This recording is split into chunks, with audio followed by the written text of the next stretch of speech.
Oi, minhas amigas. Olá, amigos. Tudo bem?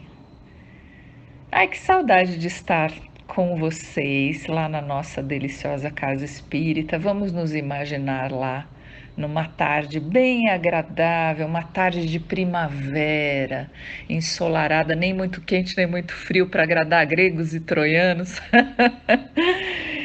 Estamos com muita saudade, mas tudo bem. Que bom que temos esses meios eletrônicos, virtuais, para que a gente possa estar em contato e ligados nos nossos corações, nos nossos espíritos. Vamos lá para mais um estudo juntos? O nosso tema de hoje é amplo, é complexo, é delicado, é casamento. E os livros usados nessa pesquisa, uma lista, hein, foram o Evangelho segundo o Espiritismo, de Allan Kardec, capítulo 22, itens 1 a 5. Também do mesmo livro, capítulo 17, item 7. O Livro dos Espíritos de Kardec, claro, perguntas 695 e 939. O livro Vida e Sexo, autoria do Espírito Emmanuel, psicografia do Chico Xavier, capítulos O Casamento, o Divórcio, União Infeliz e Filhos. O livro Pão Nosso, também do Emmanuel, psicografia do Chico Xavier, mensagem 85. E, por fim, o livro Boa Nova, autoria de Humberto de Campos, psicografia de Chico Xavier, capítulo 20. Então, começamos com o Livro dos Espíritos, dizendo que o casamento é um progresso na marcha da humanidade. E por quê?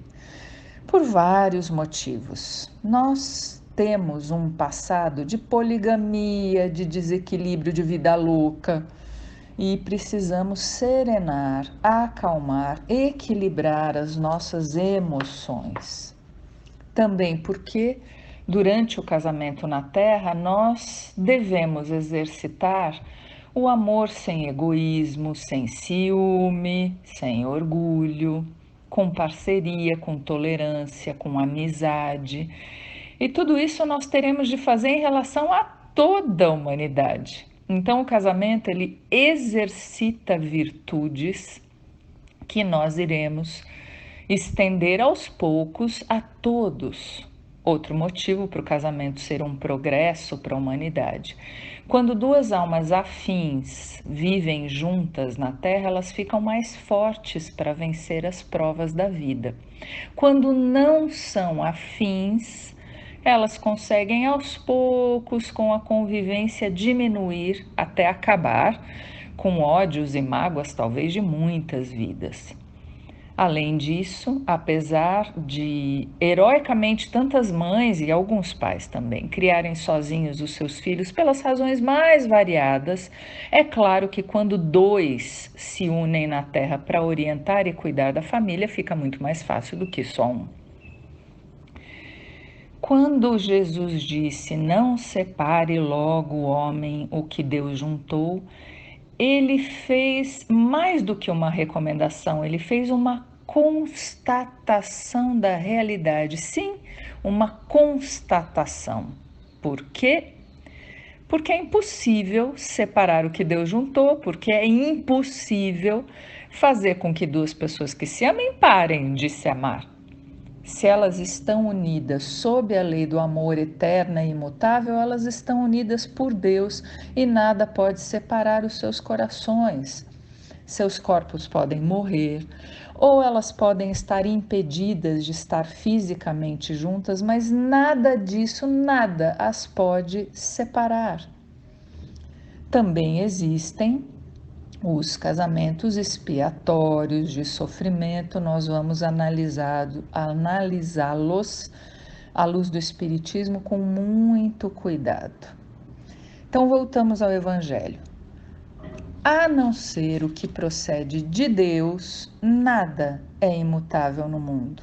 Tudo o que procede do homem está sujeito a mudanças. As leis da natureza são as mesmas em todos os tempos e em todos os países. As leis humanas, porém, modificam-se segundo os tempos, os lugares e o desenvolvimento intelectual. No casamento, o que é de ordem divina é a união conjugal para que se opere a renovação dos seres que morrem. Isso do ponto de vista material, é claro. Mas as condições que regulam essa união são de tal maneira humanas que não há em todo o mundo, e mesmo na cristandade, dois países em que elas sejam absolutamente iguais. E não há mesmo um só em que elas não tenham sofrido modificações através dos tempos. Como o Espiritismo amplia a nossa compreensão de mundo, né? Casamentos civis, certidões legais, cerimônias criadas pelo homem, tudo isso varia de acordo com a época, com o país, com os costumes, com o governo. Então, o que pode ser considerado um casamento, afinal? Se as leis humanas elas são tão variáveis, o que é que de fato pode ser considerado um casamento? Eu já ouvi pessoas dizerem assim: ah, esses dois aí não são casados no papel, e se não é casado no cartório, não é casamento. Ou então, ah, eles não se casaram na minha igreja, para mim esse casamento não vale. Ora, para Deus, se há amor e respeito a esse amor, há um casamento. Mas nem por isso as leis humanas são inúteis, não, elas são importantes. Elas servem para regular os direitos dos cônjuges e dos seus filhos, mas não são essas leis passageiras que vão determinar o que é um casamento perante Deus e o que não é. O Evangelho diz assim: a lei civil deve ser previdente, porque o homem civilizado não pode viver como selvagem, mas nada impede que ela seja um corolário, quer dizer, uma consequência, um resultado da lei de Deus. Então, a lei divina, a principal, que deve ser observada num casamento, é a lei de amor. Já as leis civis, elas têm o seu papel e a sua importância, mas é uma importância secundária. Continua o Evangelho. Os obstáculos ao cumprimento da lei divina decorrem dos preconceitos sociais e não da lei civil. Existem casais de etnias diferentes e iguais, quer dizer, de cor da pele, diferentes e iguais, de religiões iguais e diferentes, de idades iguais e diferentes, de gêneros iguais e diferentes. Os preconceitos só servem para trazer dor desnecessária ao mundo. Nós precisamos nos reeducar para ser a cada dia menos preconceituosos do que ainda somos, porque ainda somos muito. Né? E isso é um atraso de vida, como dizia a mamãe, que atraso de vida. Seguimos com o Evangelho segundo o Espiritismo. Na união conjugal, ao lado da lei divina material comum a todos os seres vivos, essa lei divina material a que se refere aqui o texto é aquela que serve para a renovação dos seres que morrem. Existe outra lei divina, imutável como todas as leis de Deus e exclusivamente moral, que é a lei do amor. Deus quis que os seres se unissem não somente pelos laços carnais, mas também pelos da alma, a fim de que a mútua afeição dos esposos se estenda aos filhos e para que sejam dois, em vez de um, a amá-los, tratá-los e fazê-los progredir. Então, além do que já comentamos sobre esse trecho, quando a gente lê a mútua afeição dos esposos se estenda aos filhos, pode-se dar a entender que um casal que não teve filhos não está casado de acordo com as leis divinas, não foi abençoado por Deus. Esse pensamento é superficial e preconceituoso, porque cada casal tem os seus próprios compromissos, as suas provas, as suas expiações e o direito às suas próprias escolhas.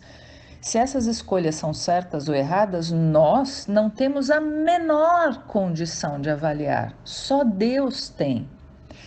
E sabe por que é importante falar isso? Porque o espiritismo ele não pode ser estudado superficialmente. A gente não pode ler um trecho e sair por aí tirando conclusões erradas.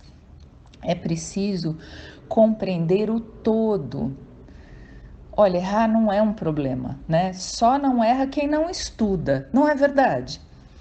Problema mesmo é não querer aprender o certo. E nós queremos mesmo. Então vamos nos aprofundar nesta questão, estudar e aprender todos juntos. Continua o Evangelho. Nem a lei civil, nem os compromissos que ela determina podem suprir a lei do amor se esta não presidir a união. Quando Deus disse serão dois numa só carne, e quando Jesus advertiu não separe o homem o que Deus juntou, isso deve ser entendido segundo a lei imutável de Deus e não segundo a lei instável dos homens.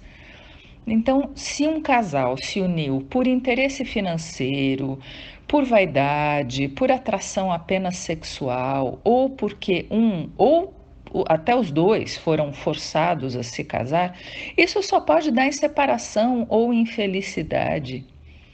Ou nos dois, né? Separação e infelicidade, porque essas uniões não foram presididas pela lei mais importante, que é a lei do amor.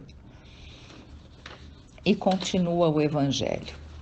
O divórcio é uma lei humana cuja finalidade é separar legalmente o que já estava separado de fato. Não é contrário à lei de Deus, pois só reforma o que os homens fizeram. E só tem aplicação nos casos em que a lei divina não foi considerada. Nem mesmo Jesus consagrou a indissolubilidade absoluta do casamento. Querendo abolir um costume bárbaro, que era a morte por apedrejamento, né, de quem praticava o adultério, ele precisava naturalmente estabelecer uma penalidade que encontrou na ignomínia, quer dizer, na desonra, na vergonha, decorrente da proibição de novo casamento.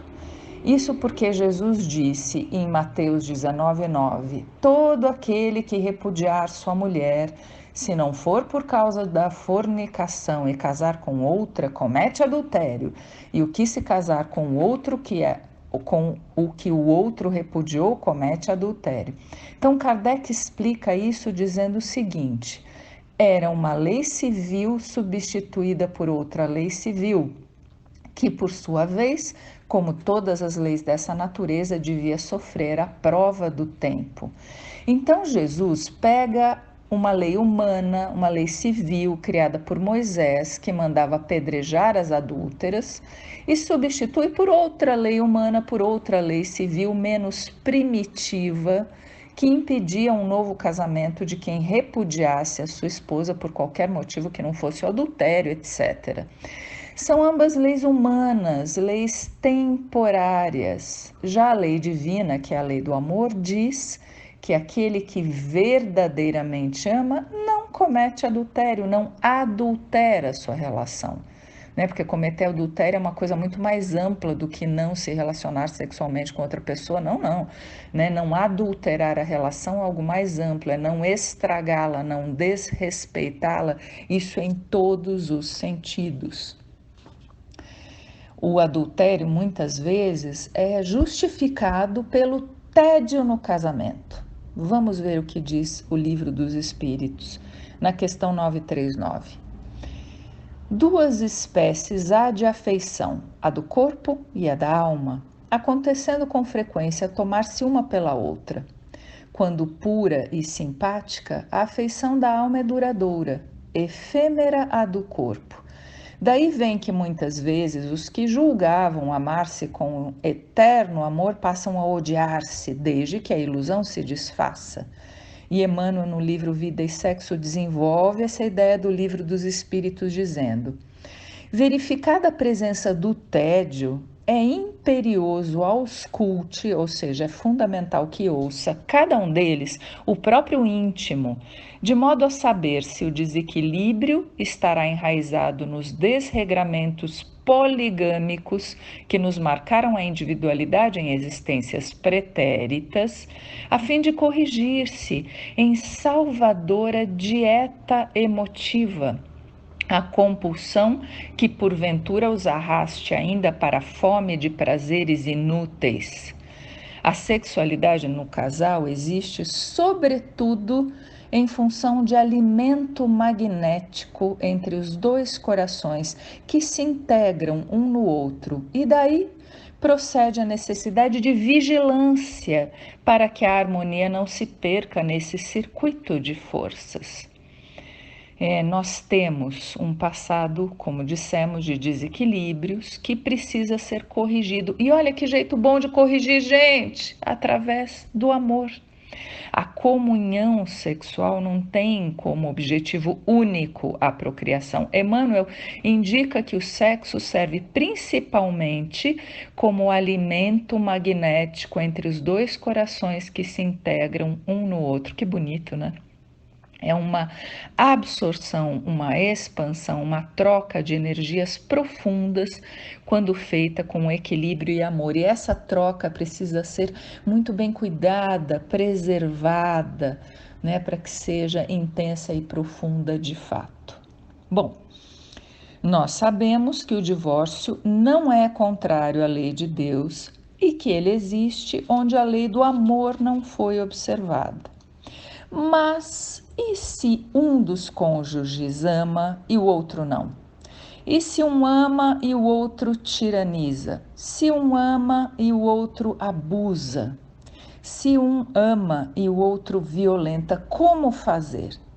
Até onde suportar uma união infeliz? Porque nós sabemos que não devemos desfazer um casamento à toa, na primeira ou na segunda dificuldade. Mas sabemos também que existem casos em que essas dificuldades se tornam gravíssimas, ameaçando a sanidade até a vida de todos os envolvidos naquela relação, dos filhos também. E aí, como é que a gente deve agir? Onde está o limite? O Evangelho nos esclarece no capítulo 17, item 7, chamado O Dever, o seguinte: o dever do coração firmemente observado eleva o homem. Mas como precisar esse dever? Onde ele começa? Onde acaba? O dever começa precisamente no ponto em que ameaçais a felicidade ou a tranquilidade do vosso próximo e termina no limite que não desejaríeis ver transposto em relação a vós mesmos. Então, existe um limite. E a relação que é interrompida hoje, porque esse limite foi ultrapassado, será retomada em encarnações futuras, quando o parceiro ou a parceira em desequilíbrio estiverem em melhores condições para cumprir com a programação que foi temporariamente suspensa. Separamos aqui alguns trechos muito esclarecedores do livro Vida e Sexo de Emmanuel. Eles são de capítulos diferentes, então eu vou dizer quando passar de um trecho para o outro, tá bom? Já convidando todo mundo para ler esse livro precioso inteirinho. Aliás, ele é bem pequeno no tamanho, né? Porque no conteúdo é uma enormidade. Vamos lá. Primeiro trecho. Urge, ou seja, é urgente, perceber que o nós da comunhão afetiva não opera a fusão dos dois seres que o constituem. Cada parceiro no ajuste continua sendo um mundo por si. Outro trecho.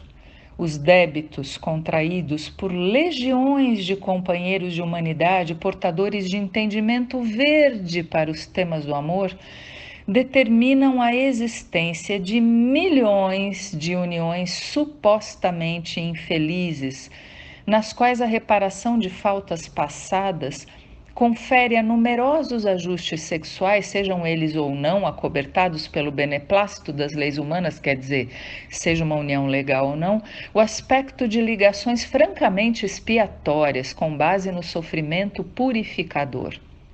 De qualquer modo, é forçoso reconhecer que não existem no mundo conjugações afetivas, sejam elas quais forem, sem raízes nos princípios kármicos, nos quais as nossas responsabilidades são esposadas em comum. Não tem casamento à toa, né? Outro trecho. Partindo do princípio de que não existem uniões conjugais ao acaso, o divórcio, a rigor, não deve ser facilitado entre as criaturas. Outro trecho. Ocorre, entretanto, que a sabedoria divina jamais institui princípios de violência, e o espírito, conquanto em muitas situações agrave os próprios débitos, dispõe da faculdade de interromper, recusar, modificar, discutir ou adiar transitoriamente o desempenho dos compromissos que abraça. Outro trecho. Compelidos muitas vezes às últimas fronteiras da resistência, é natural que o esposo ou a esposa, relegado a sofrimento indébito, se valha do divórcio por medida extrema contra o suicídio, o homicídio ou calamidades outras que lhes complicariam ainda mais o destino. Nesses lances da experiência surge a separação, a maneira de bênção necessária. E o cônjuge prejudicado encontra no tribunal da própria consciência o apoio moral da autoaprovação para renovar o caminho que lhe diga respeito, acolhendo ou não companhia para a jornada humana.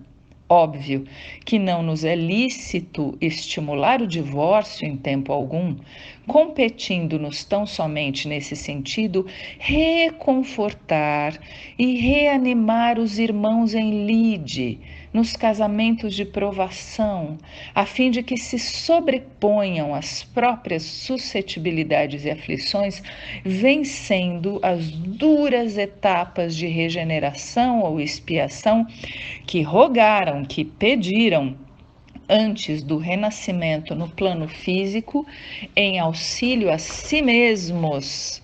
Ainda assim, é justo reconhecer que a escravidão não vem de Deus e ninguém possui o direito de receber, de torturar ninguém à face das leis eternas. Vou repetir. A escravidão não vem de Deus e ninguém possui o direito de torturar ninguém à face das leis eternas. O divórcio, pois, baseado em razões justas, é providência humana e claramente compreensível nos processos de evolução pacífica. Mais um trecho. Embora não percebamos de imediato, recebemos quase sempre no companheiro da vida íntima os reflexos de nós próprios. Eu vou repetir, né, gente? Eu vou repetir. Recebemos quase sempre no companheiro da vida íntima os reflexos de nós próprios. Outro trecho. Toda vez que amamos alguém no ajuste sexual, ansiando por não nos desligarmos desse alguém para depois, somente depois, surpreender nesse alguém defeitos e nódoas que antes não víamos, estamos à frente de criatura anteriormente dilapidada por nós, a ferir-nos justamente nos pontos em que a prejudicamos no passado, não só a cobrar-nos o pagamento de contas certas, mas sobretudo a esmolar-nos compreensão e assistência, tolerância e misericórdia, para que se refaça ante as leis do destino. A união suposta infeliz deixa de ser, portanto, um cárcere de lágrimas para ser um educandário bendito, onde o espírito equilibrado e afetuoso, longe de abraçar a deserção, aceita, sempre que possível, o companheiro ou a companheira que mereceu ou de que necessita, a fim de quitar-se com os princípios de causa e efeito, liberando-se das sombras de ontem para elevar-se em silenciosa vitória sobre si mesmo para os domínios da luz. Que trecho lindo! Mais um trecho. Não existem obrigações de cativeiro para ninguém nos fundamentos morais da criação. Um ser não dispõe de regalias para abusar impunemente de outro, sem que a vítima se veja espontaneamente liberta de qualquer compromisso para com o agressor. Emmanuel, senhoras e senhores, sou fã.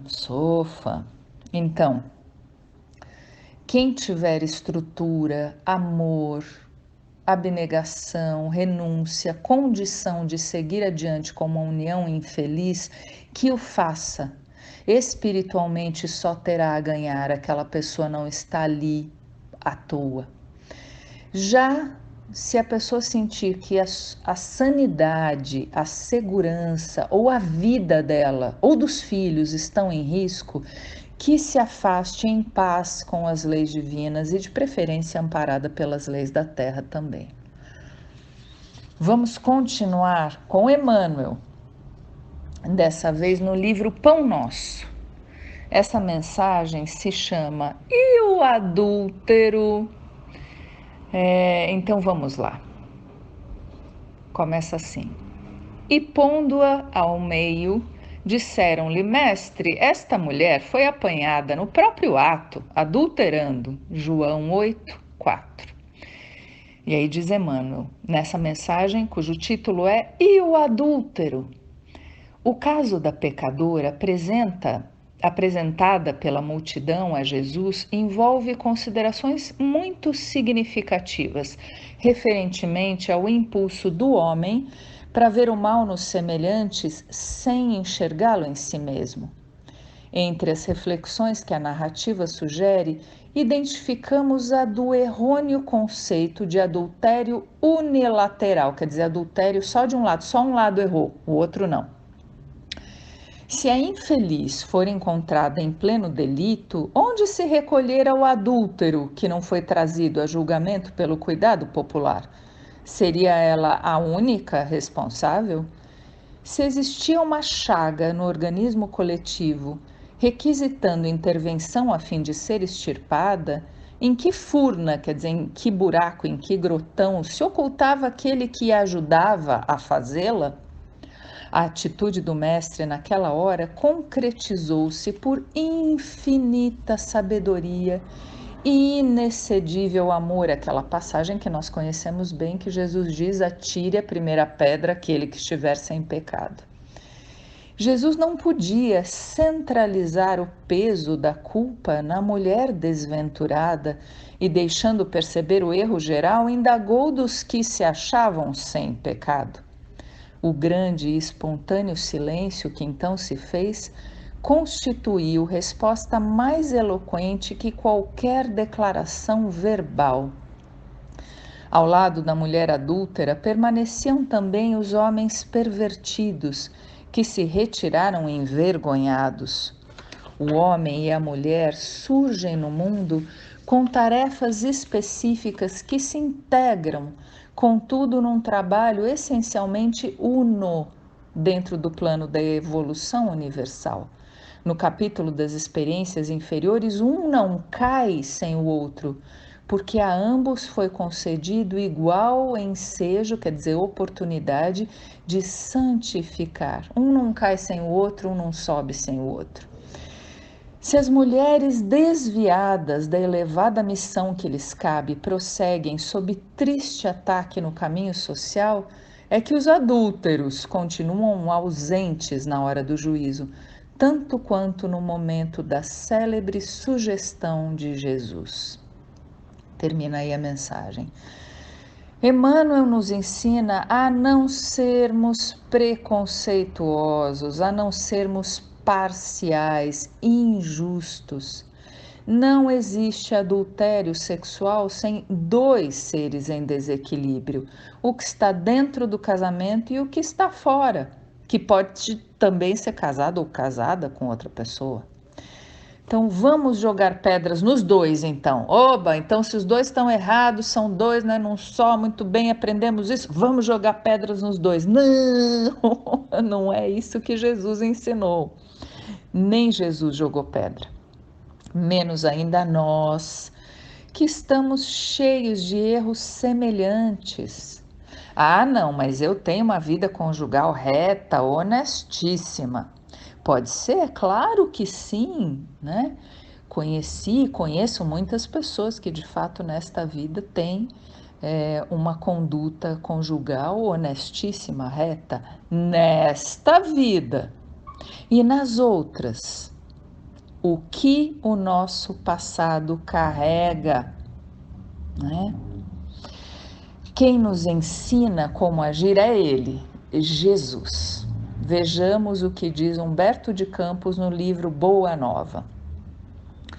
Certa ocasião, Simão Pedro reclamou com Jesus quanto ao fato de haver muitas mulheres de má vida nas pregações dele.